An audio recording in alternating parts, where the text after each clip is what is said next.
Idol, good morning ulit. Another videos na naman tayo. So kahapon meron tayong na-change yung truck. Ito naman ngayon siya, Puso. Kahapon Isuzu truck. Ayan o. Ay, natawag nyo kay San Jojo. So ayan, hotdog Idol CDO. Gago!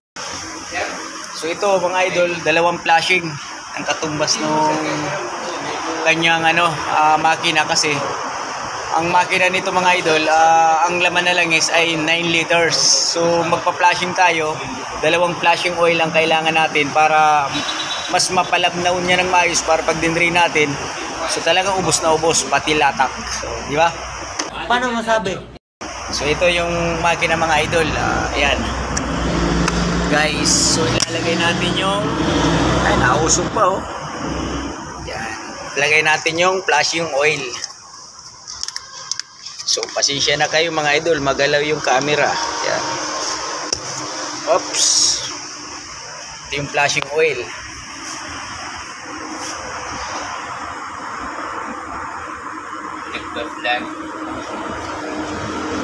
Kahapon kasi may change oil din ako, Isuzu. Kala mo hindi kita papatulan ha? So yun, dalawang flashing ang kailangan kasi 9 liters ang langis nito eh.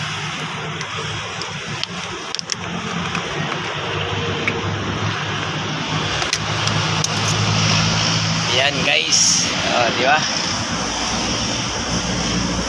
Salin. So ganun lang. Pero itong flashing oil natin mga idol, hindi ito nakakasama ng engine ha, kasi hindi ito gasolina or diesel na mga nabibili kung saan. So produkto ito ng Shell product din ito siya. So langis din siya na malabnaw. Yan. Tapos babalik natin ang takip. So paandarin natin ng 3 to 5 minutes. Sir, paandarin natin ha. Yes, sir. Para talagang So yan mga idol, paandarin namin ng 3 to 5 minutes para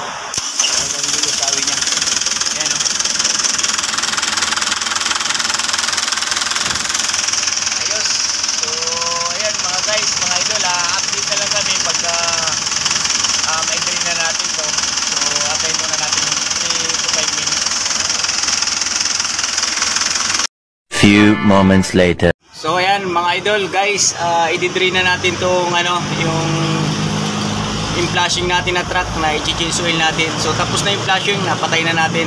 Tapos na yung 3 to 5 minutes, 5 minutes na siya, pinapandat natin. So gagamit tayo mga idol lang planggana stainless. Oh my God! Para hindi naman nakakaano sa oil, dapat gagamit tayo ng stainless na sahuran. So pwede naman yun kung wala kayong stainless na planggana, kahit anong planggana naman. So pwede natin gamitin, basta malinis lang. Tapos gagamit tayo ng ratchet, tapos socket wrench ulit na 17 ang size. Tulad pa rin ito mga idol guys nung ginawa natin na truck nung nakaraan na in-upload natin. So yun, Isuzu naman yun. Dito naman Puso. So iisa lang sila ng size pagdating sa drain plug. So ito, iilalim muna tayo. So ito na mga idol ha, ayan, ito na yung drain plug niya. Yan.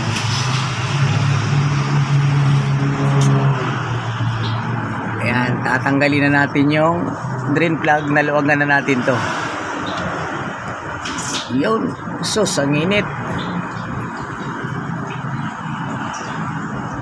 Mainit-init pa mga idol kasi galing sa biyahe yan eh. Ayan o. Sobrang itim na pala.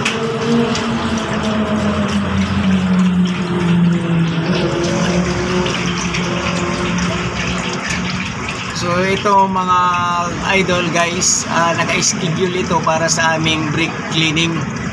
So papabuksan ni boss yung bawat isang gulong para malaman kung makapal pa yung lining.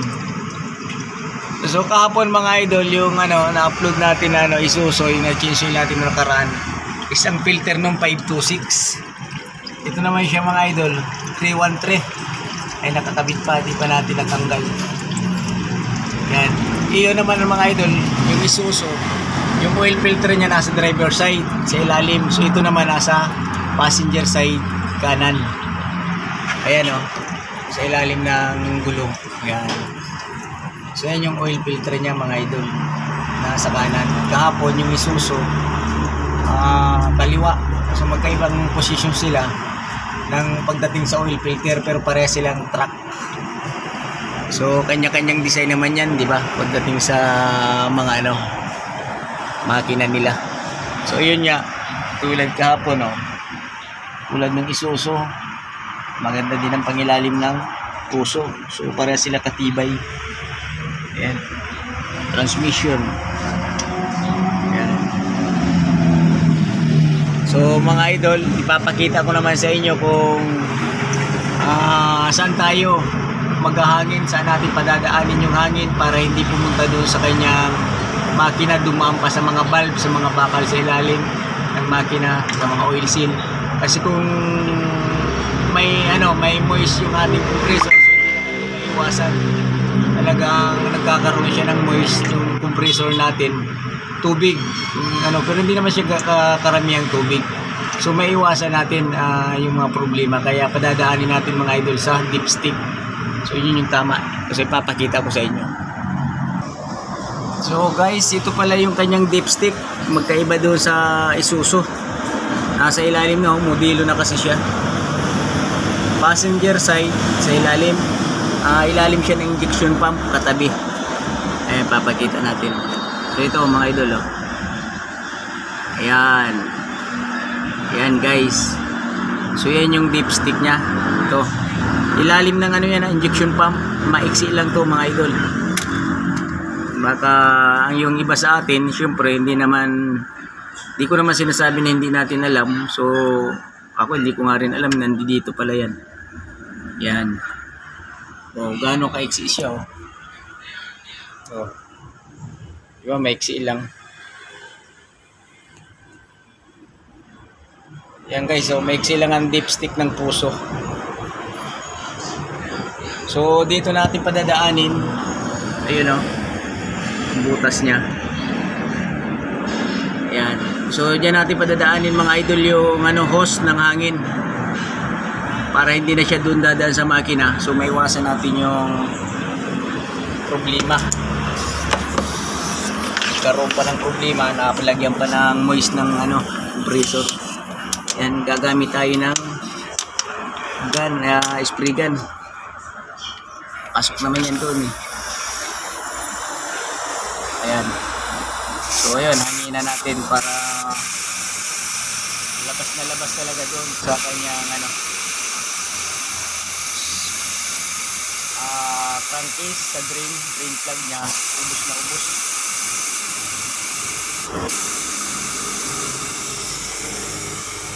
So Mitsubishi ito mga idol Ayan. Mitsubishi Fuso. Yung mga karga pala nito mga idol freezer Ayan ang karga nito mga nagsusupply sila ng mga hotdog, idol hotdog. Ito yun. Kami nagme-maintenance dito. Idol hotdog, mga ham, sari-sari.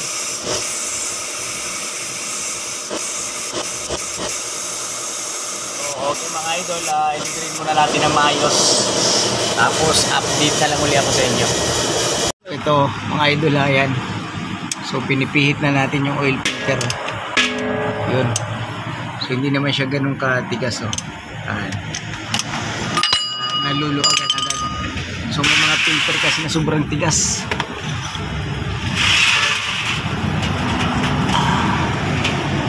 Ayan sobrang sikip lang.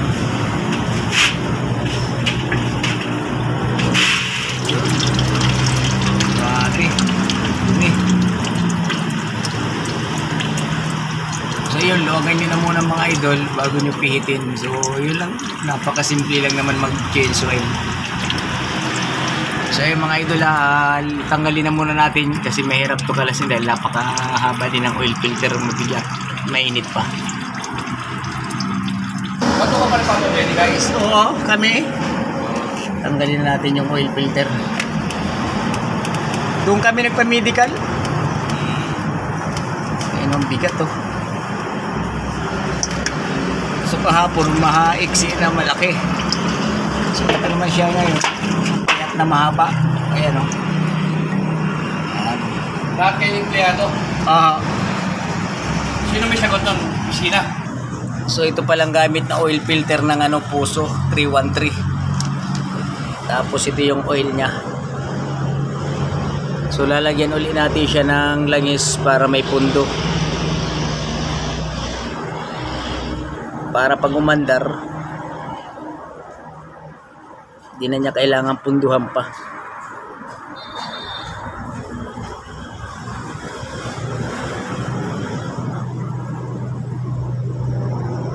Mag-iisang litro din to. Oo. Laki.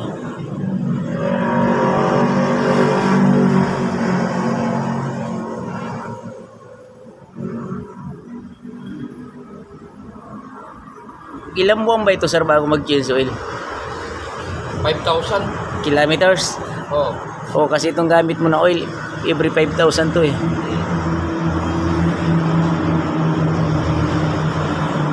O, ayan o, guys, halos 1 litro din o. Sunod-sunod na yan.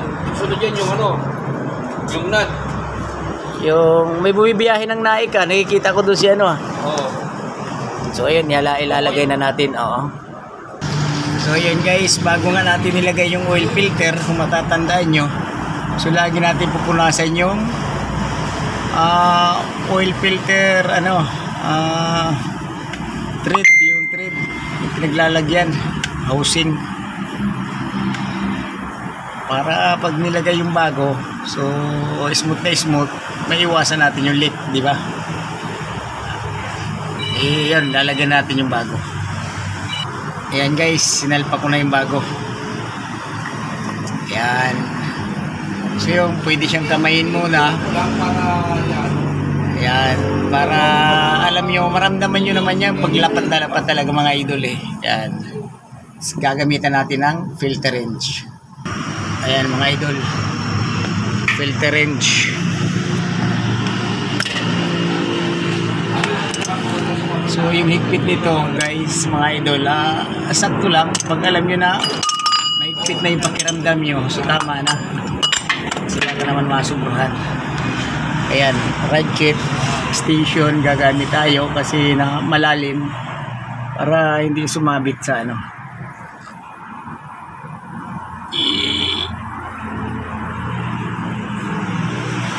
Okay. Ayos, so ibabalik na natin yung drain plug. Ito ang drain plug niya. So okay na.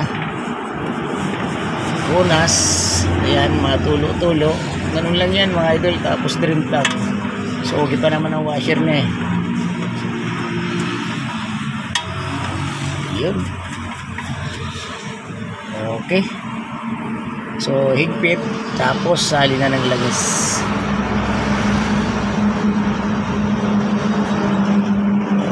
One eternity later. Na namin yung langis mga idol. Yan. So malaking langis na ito mga idol eh. 6 liters ang laman nito ulit. So same lang sila nung Isuzu kahapon na binidyo din natin yung change oil. 6 liters tapos may 3 litro tayong extra. Kasi 9 liters lahat. So pareha sila ng capacity nung langis ng laman ng Isuzu kahapon. 4HF1 yun mga idol eh. Ito naman Puso.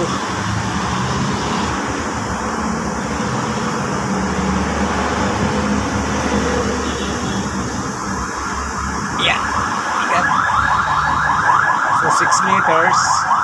Tapos yung pundo natin sa oil filter halos 1 litro din siya.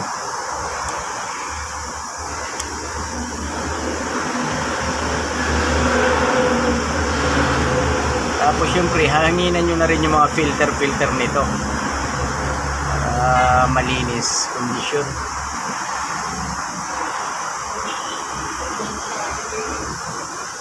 Yan.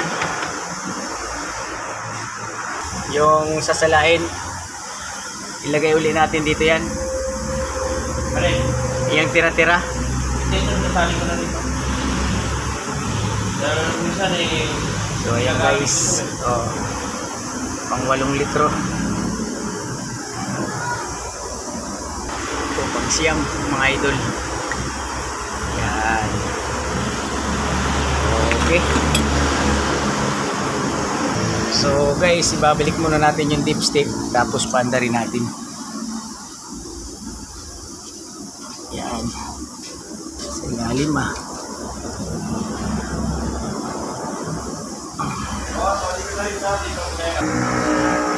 So ayun mga idol.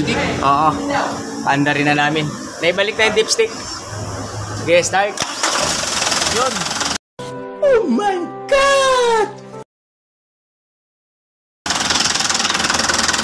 So double check natin yung ilalim kung may leak. Yun mga idol, wala naman leak. Yung green flag niya okay naman, saka yung oil filter so madilim lang yun oil filter niya. So ayan, umaandar na yan, wala naman leak. So dapat ganun tayo mag-liquidate sa oil, double check lagi kapag umaandar.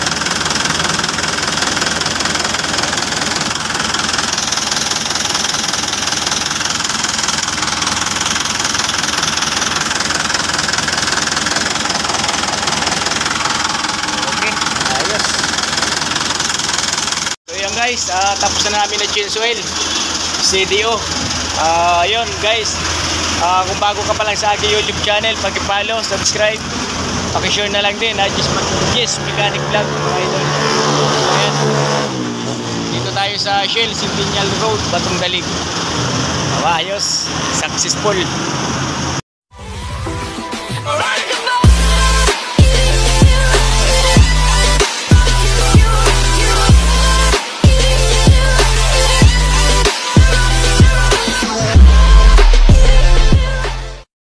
So ito mga idol, ito ang drain plug niya. Yung kung matatandaan nyo yung kahapon, nakadiretso sa crankcase yung drain plug. Ito